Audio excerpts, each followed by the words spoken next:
What's up, everybody? Welcome back to the Above Board podcast. And today we have Matthew Marcoux with us. Matt, what's going on, buddy? Hello, John. It's good to be on our podcast. You make this seem like it's your own podcast, and I just happen to be the guest for today. We are co-owners, and along with the Rich B, we're a three-legged monster here that is this podcast. And we do Listen, I'm things going to give you together. both guys a little bit of crap about it because I've done the last number of episodes, and someone asked me, they're like, hey, is Rich and Matt coming back? And, yes, the answer to that is yes. Rich has a very busy schedule, and Matt is buried under a beautiful tax season. This happens to him every time this time of year. And that's what we're going to be talking about I today, go into right? hibernation. I first of all, I've become very popular. Everyone wants to talk to me, and then I go back into obscurity once April comes and goes. So it's good to be here. It's good to be back in front of all of our listeners and talk about some very exciting stuff today. Well, and we're going to try to make it, we're going to try to make tax, because taxes, so I don't think taxes is very exciting, but we're going to try to make it at least useful and interesting and as exciting as we can. So first thing, Matt, I'd like to ask you, how do you do tax evasion? No, I'm just kidding. Well, the definition of tax evasion is 7 to 10 years in prison. We practice tax avoidance, which Boom. is using the code to our favor and staying within the realms of legality. And that's how it's done, John. Beautiful. Obviously, that was a joke, but I do get this a lot. We do tax planning for our own clients. It's not really a service that we advertise outward beyond our client base, but something that comes up a lot is can you file your taxes yourself? Or there's a disadvantage to filing it yourself. Like a lot of people just do the TurboTax or whatever. What are your thoughts on self-filing versus working with a professional? Well, even just to back up for a second, you mentioned why CanderPath does not do tax returns for everybody. And I'd like to address that. And tax planning really falls into two camps. One is that it's a very transactional business. If you go to an H&R Block, if you see a CPA, and you're an individual, you don't own a business, you see them once a year and you get your taxes done, and it's very transactional, right? You do it, and it's a volume business for that CPA or that firm because they've got to get 1,000 returns in at whatever, a couple $100 each, and that's what they basically base their year off of. Here at CanderPath, we are first a financial planning firm, and part of our financial planning arm does involve tax planning because for our clients, a lot of our investment decisions, a lot of their retirement planning is first based upon what is oftentimes the largest bill, which is the tax bill.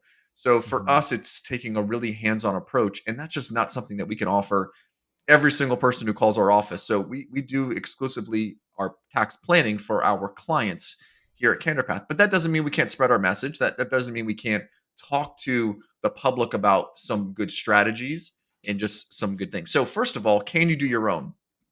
And I think that depends. Could I change the oil in my truck? I absolutely could. However, what happens if I forget to put that little bolt in that is the drain bolt? What happens if I forget to do that and I do everything right? I change my filter correct, I put in the right amount of oil, and I just drive down the street thinking everything's fine and realize, wait, I just left all of the oil in the driveway. So, yes, you can do it, but should you do it? I guess is more of the point. And I think that those have that maybe have a really good aptitude for attention to detail and maybe understand some of the tax elements. And maybe it's Mhm. simplistic. Maybe you just have a single W-2. It's nothing's crazy. Yeah, absolutely. You can have that done. And there's, a lot of great technology out there these days that can help you and maybe just make sure you're not, stepping into any landmines. But for our clients and for those that have a little bit more of a complicated situation, certainly hiring a professional might seem more expensive, but if there is some tax savings done because we can employ a strategy that you might not have known about or Mm. position things in such a way. For us, I think for our clients, the reason why we do the return in a lot of situations is because we do the planning throughout the year. And in order to plan, we have to do it. That way we can base our financial plans off of a pro forma. So, I think it really just depends on the complexity and everyone's capable. I'm certainly not a rocket scientist. So if I can do it, anyone can do it. But, you just got to be careful and want to make sure. The last thing I'll say on this subject is you don't generally find out there's a problem until about Depending on what the problem is with the IRS, you don't generally find out until about a year or so later. Some errors do pop up immediately, and that's generally just because you put the wrong number in and it doesn't match up with their system, and it's an automated issue that can just be easily corrected.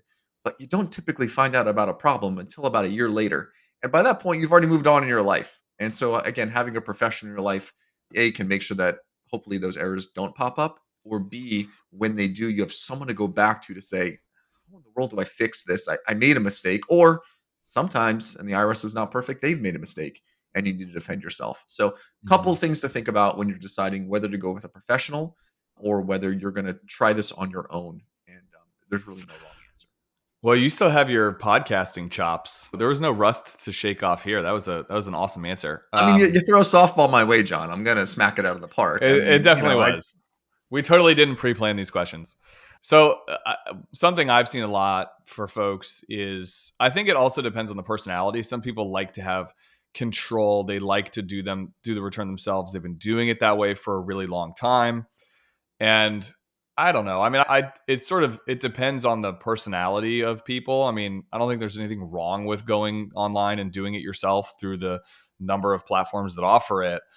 But there usually is at some point in your life, not always, but for certain situations, you hit this level of complexity where it becomes just a little too much. So, for example, one that I often see with clients is, they've been doing it themselves for years and then they acquire a rental property or they move and they keep their old home and they're going to rent their old home. And for me, that's a situation that usually calls for, because now that we have a thing called a Schedule E, which is like your rental income component of your tax return, that's where it starts to become a little more complicated than if you were like, all you're doing is entering in your W-2 and answering questions through TurboTax. Schedule E becomes a little more complicated. What other situations do you typically see where maybe it's the switching or jumping off point for someone to go, okay, I need a professional? What's another good Yeah. example that you Yeah, can I think like the of? Schedule E one. I like for those that have a rental property, and it's not because you can't do it. Listen, if Yeah. you have a rental property, it's not rocket science, right? And really, a lot of these situations, it's income coming in and it's expenses to offset the income. But specifically with rental properties or any rentals for that matter, is there's a small component called depreciation, and this is probably the most amount of this is the topic that I educate most of our clients on who do have rentals is they don't realize that property must be depreciated. In fact, if Mm. it's not depreciated by the client, the IRS, when you do go to sell it at some point down the road, says, well, you should have depreciated. Therefore, we're going to recapture all of that depreciation. So the error doesn't happen while you're doing the return. The error really happens down the road when you sell it.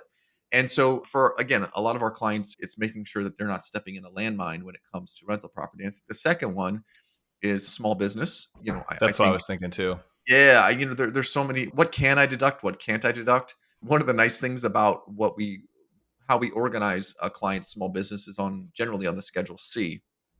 And lines 8 through 27, you can pull up a Schedule C if you're listening alongside this or at some point, but lines 8 through 27 actually give us the topics of what deductions can be taken, or at least a general category of those.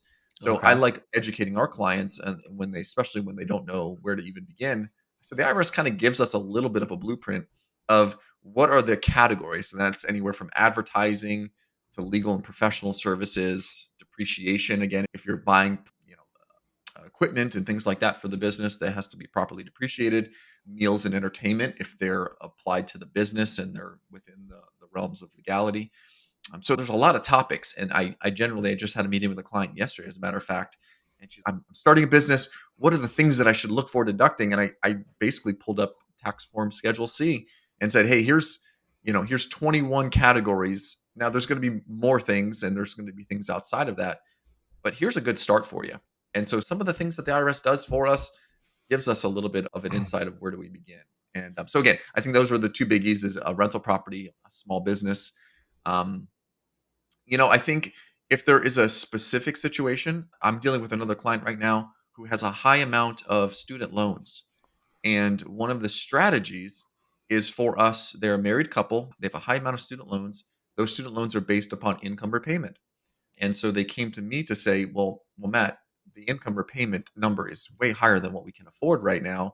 What are some strategies that we can do? And one of those is to take a look and see, does married filing separately make sense for them? and still, again, following all of the rules that were given. But you need a professional for that. A married filing Yeah. separate return is its own beast, and there's some ins and outs. There's some upsides and downsides to it. So there's always these one-off situations, John, that come up that you can Google it, but you're busy running your life and doing your thing.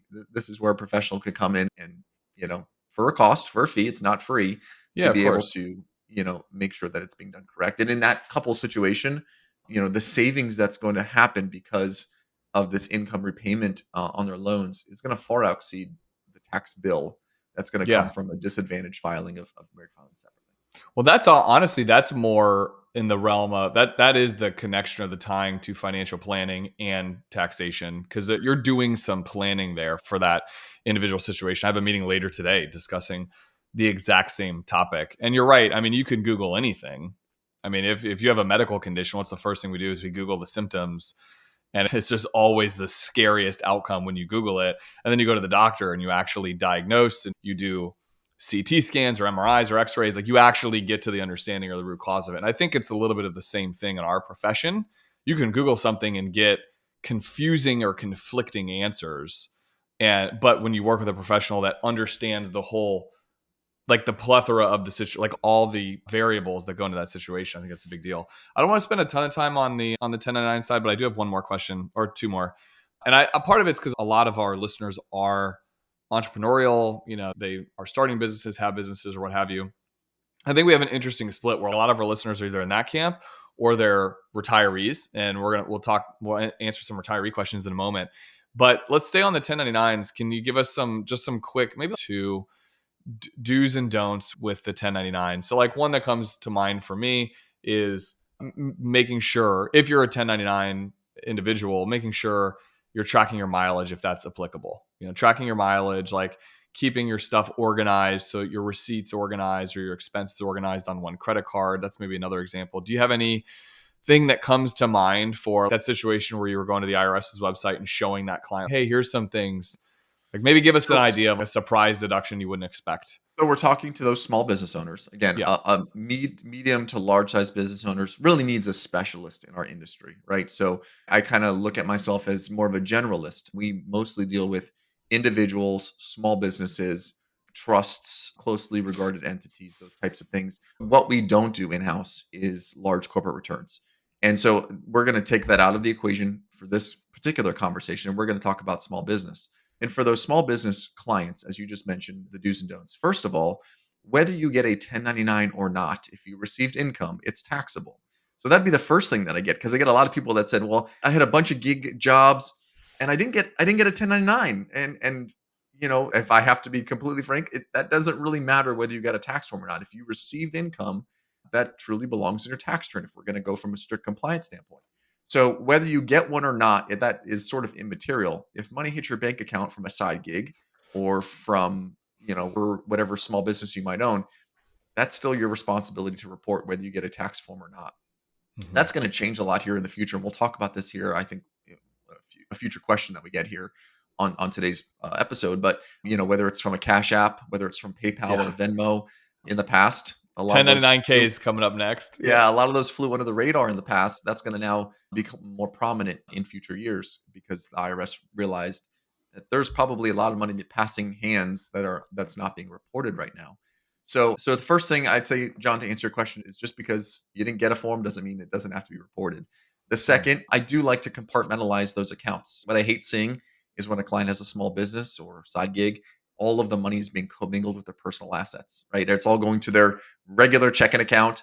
And then I go to ask questions and they're pulling out, you know, various expenses and sometimes income that maybe not is it's not even applicable to the situation. So really compartmentalizing. And you are a great example of this. And I'm going to use you is how many bank accounts do you have, John? 13. Okay, you have 13 bank accounts And and you have that Marina's for number. That's why I can remember it. you have different reasons for that. Yours is for budgeting purposes, but my example here is that it costs very little to have multiple checking accounts, especially this day and age where they're sort of a dime a dozen. So, having that separate entity, making sure that it's being set up correctly. And there's really 3 steps to setting up a small business. And this might be for a later day, but I just went through this with a client. Step 1 is sunbiz.org here in the state of Florida is creating the LLC. Step 2 is applying for EIN on the IRS website. And then now step 3, which we haven't really discussed, but it's now going to the SIN, FINCEN. It's the financial, really, they call it it's got a scary name. It's talking about making sure that the beneficial owner, the person who actually owns that LLC is a person, and disclosing that. So there's an additional step that we're going to be discussing that was first implemented here this year in 2024. Yeah. But there's a 3-step process for it. After that, you now have an EIN number. You can open up a bank account and again start that compartmentalizing of your funds. And then the last but not least is, of course, making sure that our expenses are truly legitimate expenses, and really not commingling those personal assets. I think some of the big categories that get flagged is mileage, because that's a really big deduction that a lot of small business owners do take, is making sure those miles are really business miles and it's not, taking your kids to and from school. Well, And and then for the record, you can't deduct going from your house to your office either, right, right? that's Like the you're like, commuting rule. Yeah. yeah, that's an important rule to know because I learned that early on in my career, and so I would deduct if I was part of the local Rotary chamber here, and so when I would go in the morning from here to Rotary, then Rotary to the office, I think that was allowable. But if I went from here to the office, that is not. That's the Yeah, part of the commuting commuting. rule. It's not allowed. Yeah, it's the commuting. So, commuting has to be so the commuting, so I think the mileage is one area that we see. And then the second is meals and entertainment, right? Really gray line there of a deductible business meal versus, you and Jackie going to dinner, one night and writing that off. So, there's some things and some ways we can navigate through that with clients just to make sure they know what is allowed and what is not. At the end of the day, a lot of the stuff we're on the honor system for, right? IRS will accept it until they don't, until they start asking questions.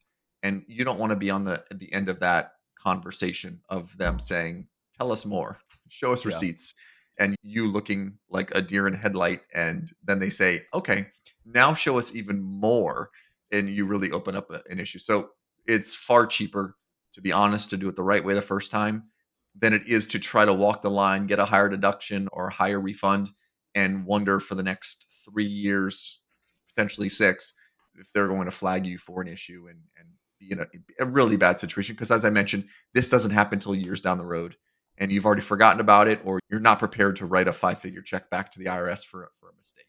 And we try to catch that on the front end for our clients. yeah. Can we go back to? That's a great answer. Can we go back to the 1099Ks, which you mentioned, like with cash apps like Venmo or Zelle or what have you? I mean, that the last 5 years, even longer, probably that was an explosion of just how people transferred money to each other. You go out to dinner, you go, do something, and someone's, "Oh, just I'll pay for it, Venmo me back." Like that became very normal. But there's new rules, I think, at play when it comes to the Yeah. 1099Ks. Can you just explain it a little bit more so people know, okay, this is personal use? Obviously, you need to differentiate between personal and business use, but what are some of the rules to know about this? Yeah, it's, again, it just was really, it's fairly new. In fact, it's not actually fairly new. It's been for a few years now, but these cash apps and really us practitioners, IRS passes a law, or Congress in this case passes a law or a rule, and doesn't really tell us how to implement it, or kind of catches maybe an industry by surprise. And they're like, Hmm. we don't know what to do, or there's so many to do in this situation that the industry goes back to either the IRS or to Congress or the legislature and say, can you buy us some more time? Because you just passed a rule that is really difficult to implement, and we need Yeah. some time to figure this out. So really the long and the short of it, and I don't want to scare people from using these tools. I use Venmo, I use Cash App, I use PayPal. I'm not going to stop using them. But what I need to be very conscious of is if they're being used in the course of business, as we talked about a moment ago, nothing should change. If I was, using this in the course of business, then I need to be reporting that properly. If it's Mhm. being used personal, then I also probably just need to keep a little bit better records. Or, sometimes on these you can kind of put a note of what it's for. I think where it starts to get gray and murky, and I'm still learning about this, to be completely frank with you, because this was just passed and we're not quite sure where does it go and how does it work. We have a good idea of it. I'm not saying we don't. It's just it hasn't happened in practice a lot yet, especially on the personal side. Prior to this rule, there was a really high barrier to be getting a tax form from PayPal. It was $20,000 of money moving back and forth, or like a high number of transactions, and that bar just got incredibly low. It's now close to $600. Wow. And so what we need to just be very careful of, and I think there's this where the gray area slowly starts to come in, and I'm just sort of speaking out loud here as a practitioner, is what happens if you do sell something on Facebook Marketplace, right? So new furniture comes in, you're getting rid of your old couch, you accept $100 from someone on PayPal, you get a 1099K for that now. You know, you can't report the loss, right? So I can't say, well, I paid $500 for that couch. I sold it for $100. I'm going to take a $400 loss on my taxes. However, if you sold Taylor Swift tickets last year and you paid $100 for them and you sold them for $3,000 on Ticketmaster or PayPal or whatever these are, technically, I mean, there's a gain there, and that gain should be reported. So there is going to be some Would you have to make a Schedule C for that gain, or would you it would be a Schedule C like some like a 10? yeah, it's there's some business aspect to that as well, especially Yeah, if someone that's is doing that. I mean, crazy. what's to say someone's not doing that as their primary source of Yeah. income? By the way, your And numbers are way off for Taylor Swift. That would be like the tickets would have been 3,000 and they would have resold for 9,000, not yeah, $100 and okay. 3,000. I'm off on my pop culture, but I guess, but there could be personal stuff commingled in there. So again, me and you go to dinner, and we split the bill, and so that still might be reported on this form, and then it's up to me as the taxpayer to say, well, no, that was personal, that wasn't, or in that couch situation, hey, I paid $500 for the couch, I got $100 for it. I'm not writing that off as a loss, but that $100 also is not taxable income to me. So we're still kind of working through this, which is why really this rule has been delayed for a handful of years, is because it's going to be a little bit messy because of the volume and how people are using this Cash App or this electronic transfer of money. And we're going to see it more and more down the road. And part of my job as an enrolled agent is, and a big part of this is the number of hours I spend in continuing education, which for each year I should know this off the top of my head, close to 25 to 30 hours each year over a 3-year course. It's 72 hours of continuing education. Part of those each year is learning what happened, what do I have to look forward to, what's changed. And so some of my continuing education that's coming up here this year in 2024 that will apply when we do taxes in 2025 is going to be how to navigate some of these things. So I'm going through testing and reading and literature here now, and that's part of any good practitioner who is a student of their craft, is to learn more about these things so that we can just be armed when this stuff pops up. Yeah, so to be clear, Matt is an enrolled agent with the IRS. And no, that doesn't mean, I had someone ask me this question, that does not mean he's an IRS agent carrying a 9 millimeter.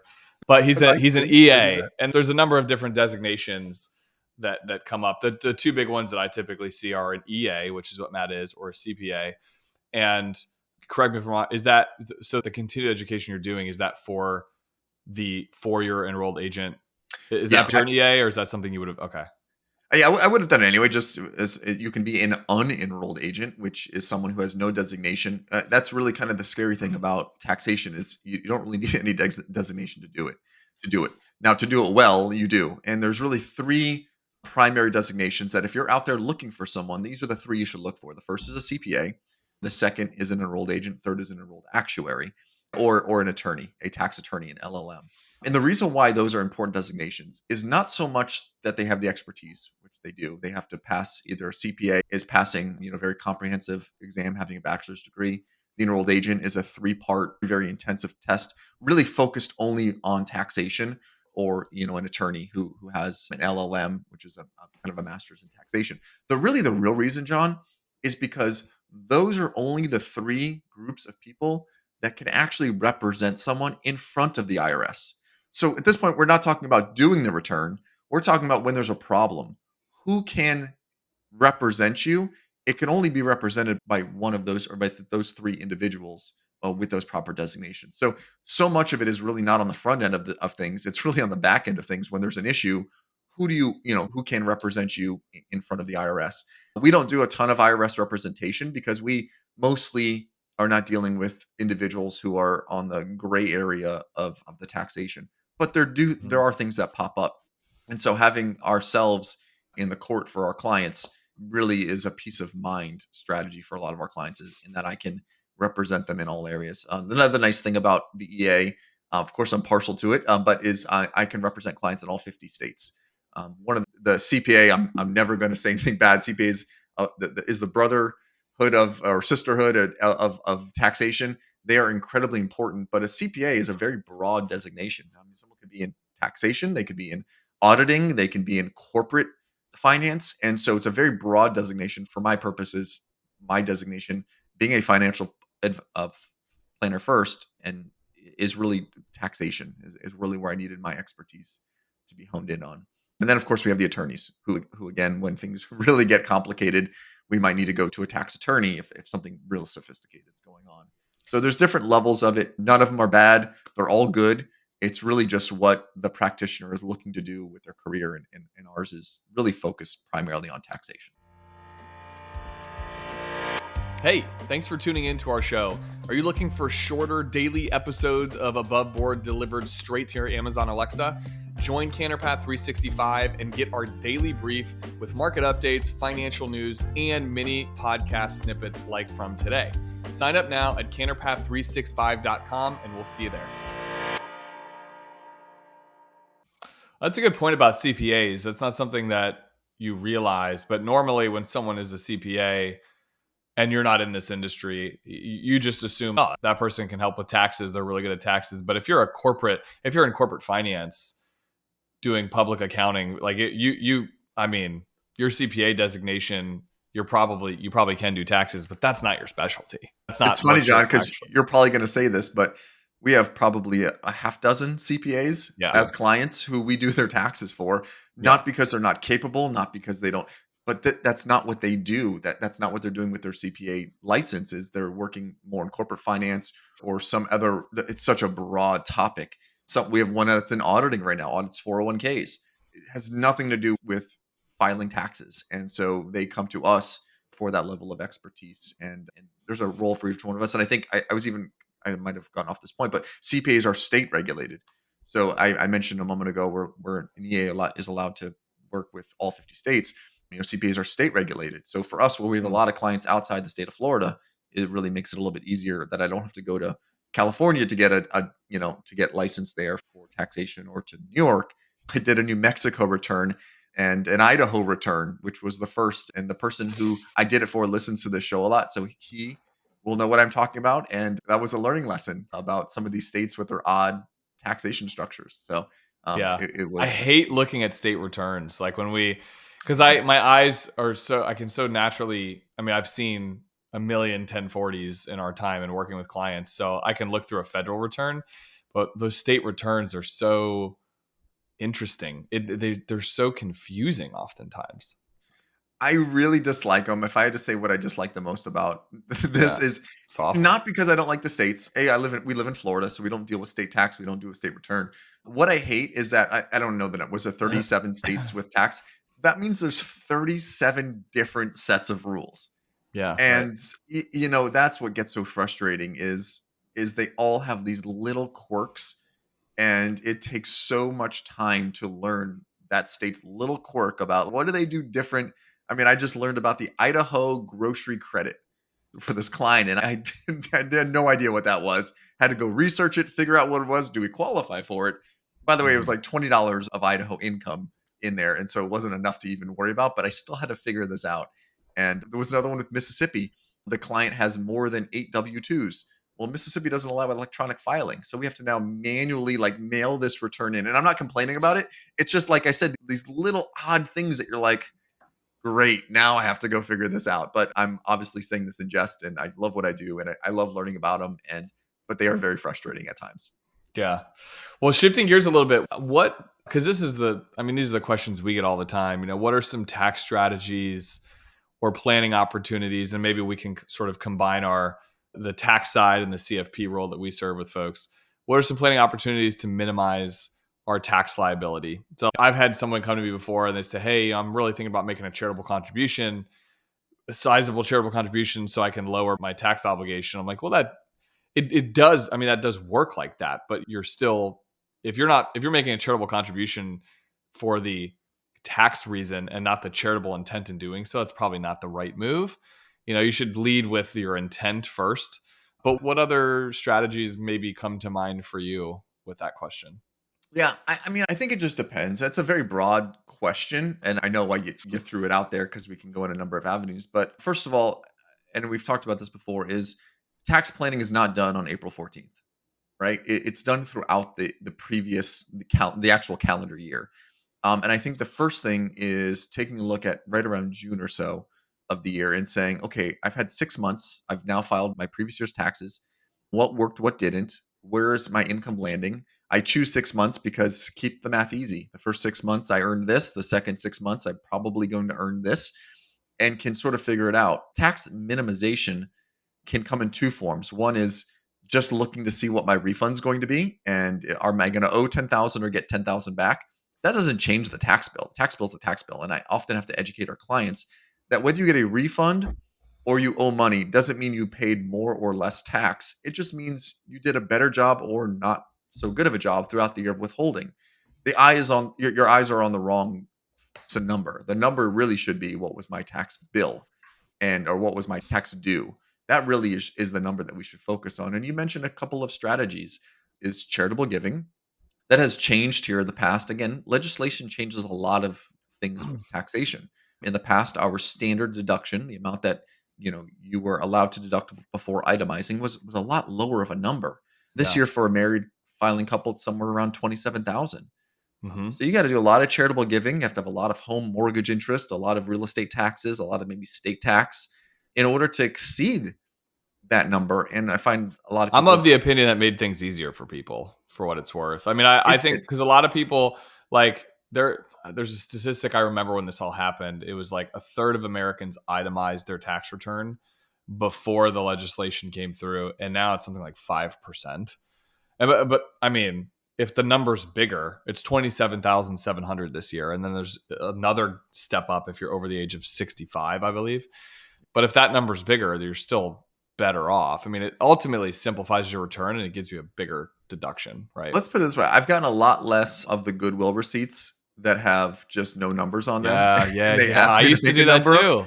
Right? Like, I've gotten less of those, and I think from a compliance standpoint, the IRS was like, "You know what? We're just gonna increase this number to try to minimize that because you do open yourself up for liability if you decide." Yeah. We've had a number of clients where maybe they have 27,800 in deductions, and maybe some of those were those Goodwill receipts that they just sort of put a number on. And my advice to them is, gosh, just go with the standard. Why open yourself up for any liability for them to look into these things? It doesn't make sense to do so. Again, going back to those earlier points, it doesn't always make sense to try to game the system because problems could develop down the road. Just let's keep this simple. So I think you mentioned that, but there's a few other things and things that have come up here in this tax season, right we're in the middle of. The first, we've talked about this on a previous episode, was health savings accounts, which are sort of like the unicorn of tax deferred and in some cases tax-free accounts where if you're eligible for a health savings account and you're a family or even if you're an individual, there's a 8,300 bucks. sizable Yeah. it's $8,300 in there, 3,700 or 4,000, whatever the number is for an individual. But I have done maybe 3 or 4 returns this year where clients were eligible for HSAs, maybe only put in $1,500, and I said, hey, we're already in the new year, but this can be retroactive. Gosh, fill up that bucket of money in the HSA, Hmm. and that's a dollar for dollar deduction that comes off. Same as for IRAs, if eligible for doing an IRA, which is super, super Or a straightforward. 401k at your Yeah, company. yeah, I will 401k. I do want to hit home on that HSA comment though, because I think that's putting the planning hat on where you could fund. I mean, it's only been around for 20 years, but you could fund an HSA, so it's still relatively new. But you could fund it theoretically as a family for the next 20 years or whatever, depending on what age you are. I mean, there's a high chance. And the other cool thing is you can invest those dollars too.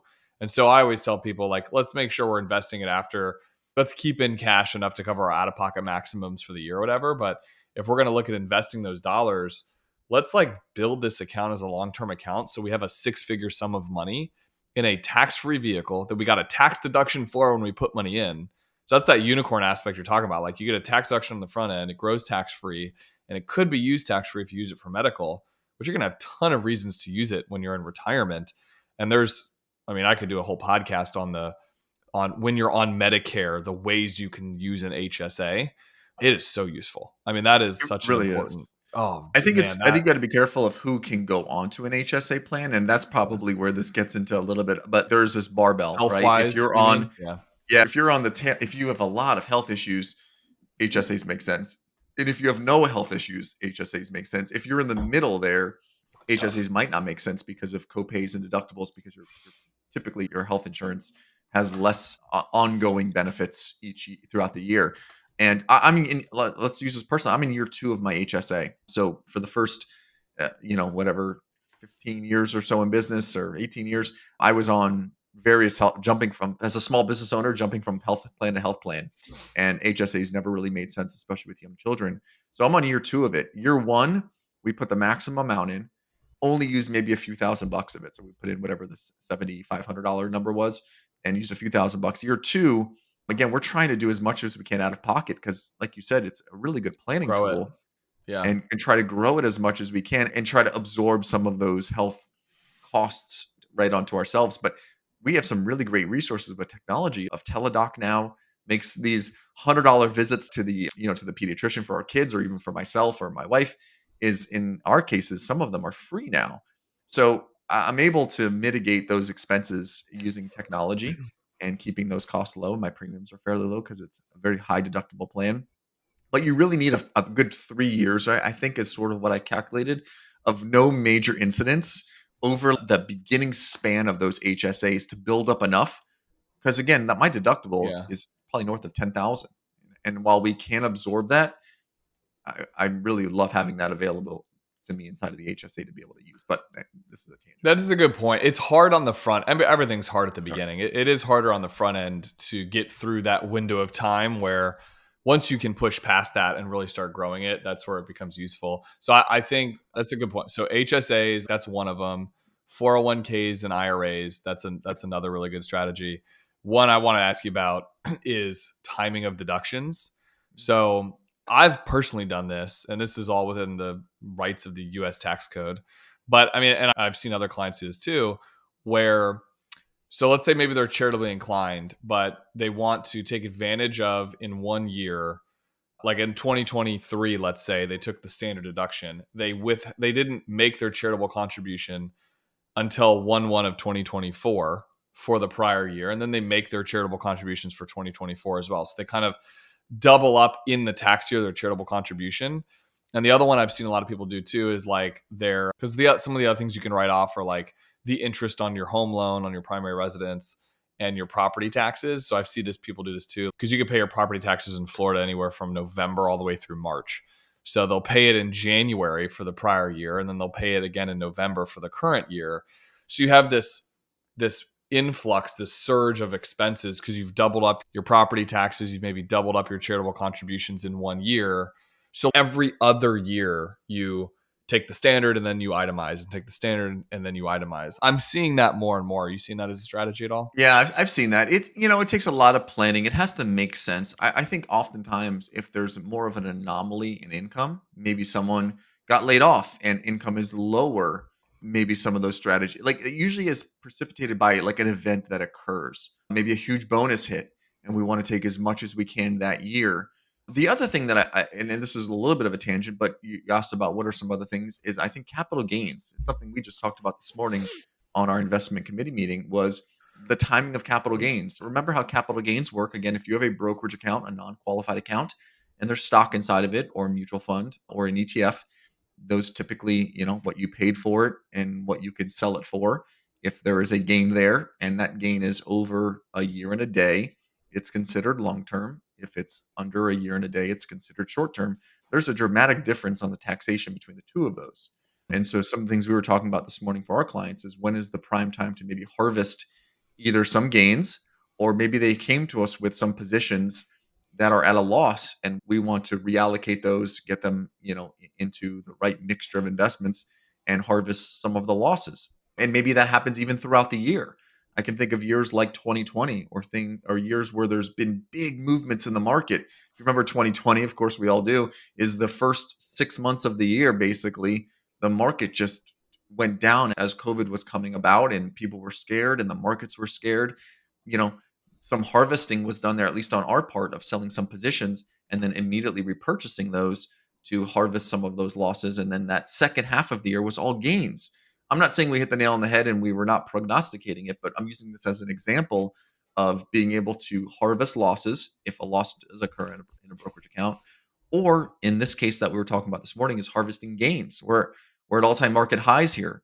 I'm not saying whether it's the time to do that or not, but for our clients where we have a very specific strategy or allocation, we follow a very rules-based investing process. So if we need to harvest or we need to rebalance the portfolio, it's making sure we're taking from long-term gains. Maybe we're timing those gains with, where the client's income is that year. And one of the scenarios is we need to actually make a change, but the gain will not be long-term until May for one of our clients that we're working with right now.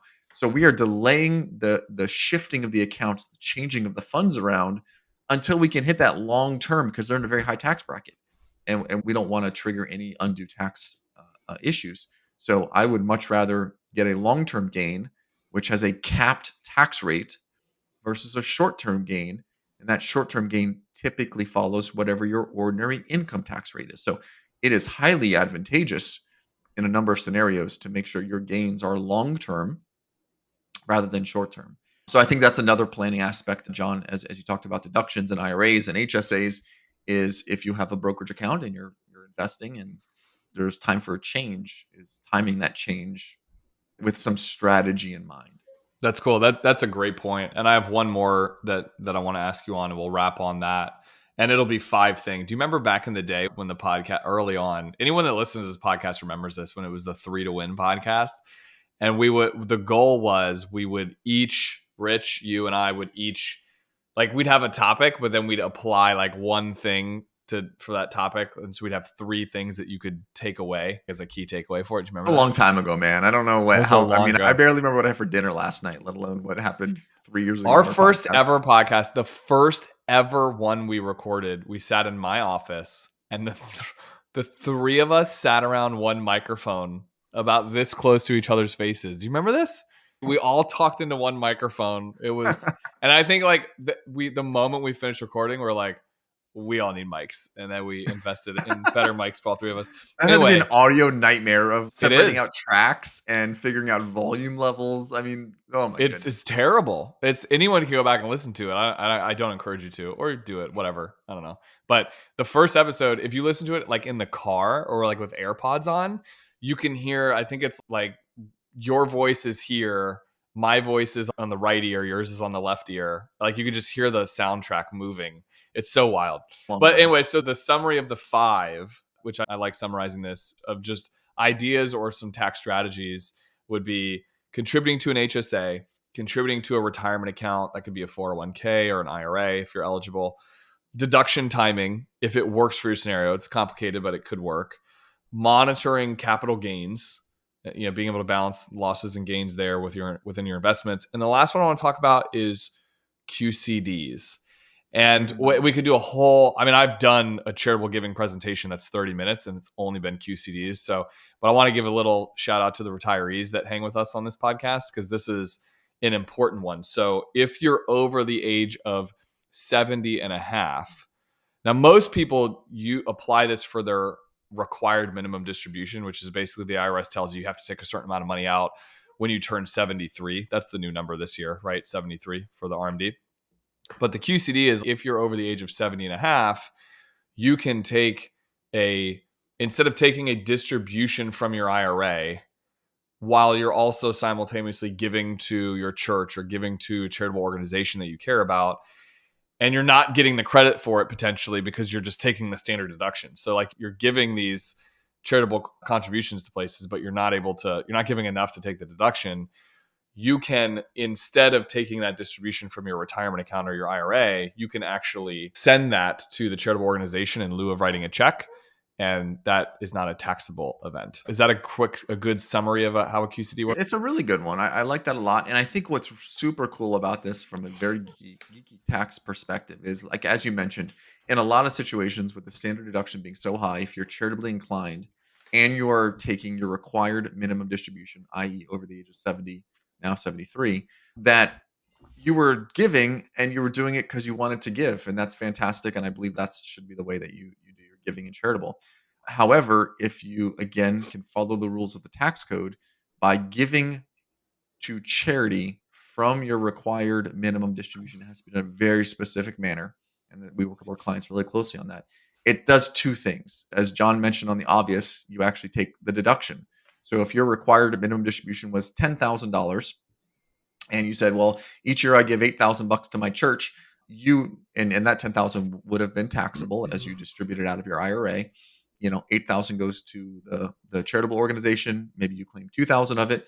It does two things. One is it allows that deduction to take place. The second, I think this is really where a lot of people miss, is how Social Security is included in your taxable income. And the way Which you're that social collecting Social Security at this by this you're age, you're by the also, way. yeah, you're Yeah. collecting Social Security if you're over age 70. You kind of have to because it doesn't grow Yeah. anymore. And your Social Security inclusion is dependent upon what your other income is. So it could be anywhere from 0% of your Social Security is included in your taxable income, all up to 85%. By using this strategy, you are reducing your other income, which Mm. then reduces the amount of Social Security typically that can be included in your taxable income. Of course, every scenario is going to be a little bit different, but speaking in a very broad manner, it does two things because of that Social Security inclusion piece. And I love seeing when something that you just don't see on the onset, it really has a material impact, especially with our retirees who are oftentimes on fixed income. Again, Mhm. sometimes the tax bill is the largest bill that they have besides maybe from their Medicare, which John does a terrific job of making sure that it's being planned ahead of time for. But it's one of those double whammies that if you're already giving, you might as well give from there as opposed to giving from your checking account. Church, Mhm. the or charitable organization, they don't care where it comes from. And now you have almost a double whammy on your taxes of reducing your taxable income and at the same time reducing that Social Security inclusion. It's one of those, it's like the HSA we just talked about a moment ago for our, working clients. It's that same thing for our retirees. I mean, I have a actual client scenario where it was so cool because and we didn't talk about IRMA yet, which is a surcharge for Medicare. And the folks that are in this phase of life, when we're talking RMDs, QCDs, and Medicare, you know what I'm talking about with IRMA.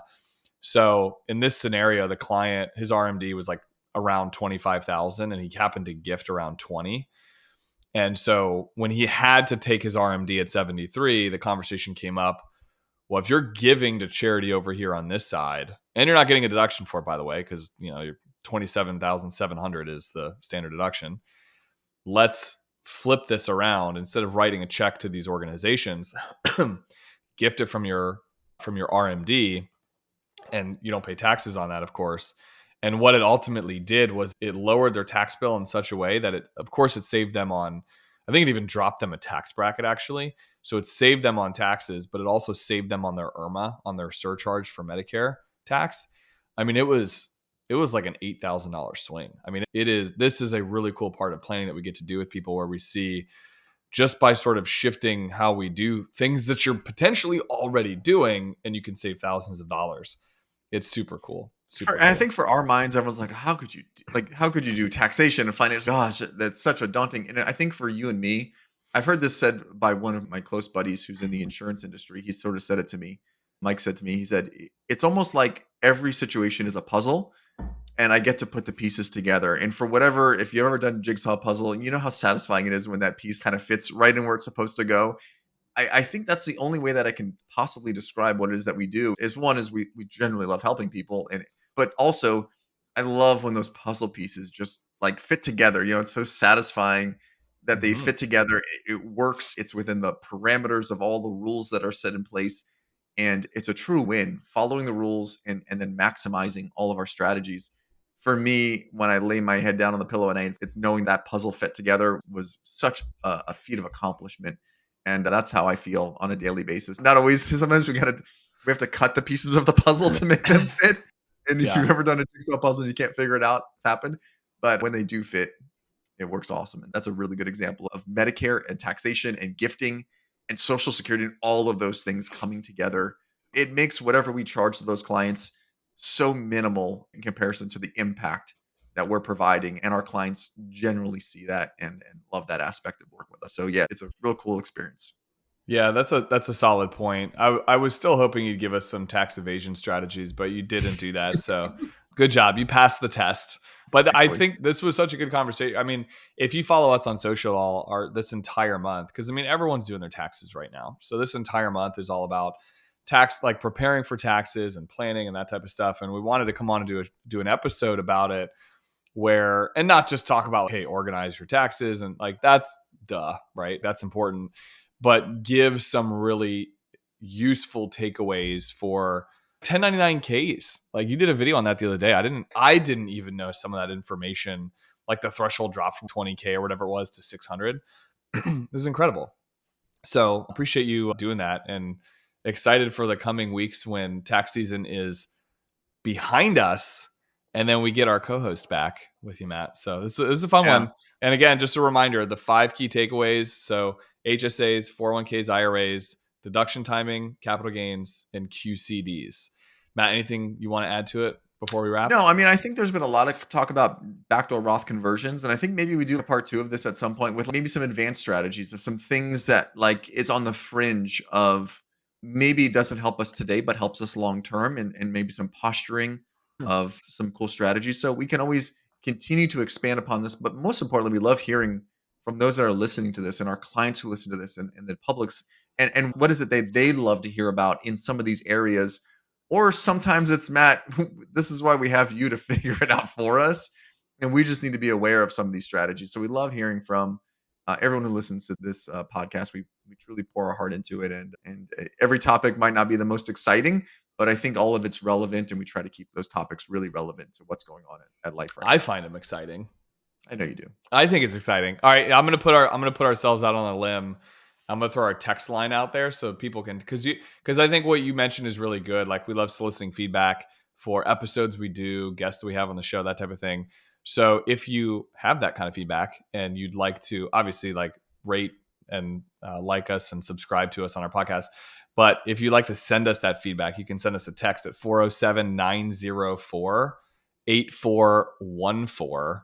Gosh, your team's gonna be so mad at me that I just shared that. But I think it'd be a cool. It's good to have feedback from our listeners, so we can do more of these types of things. So, anyway, thank you guys all for hanging with us. Matt, thanks for dropping some wisdom and knowledge on us during this tax season. I know you're busy, so appreciate you hanging with us. And we will see you all next week on the Above Board podcast. Bye, guys.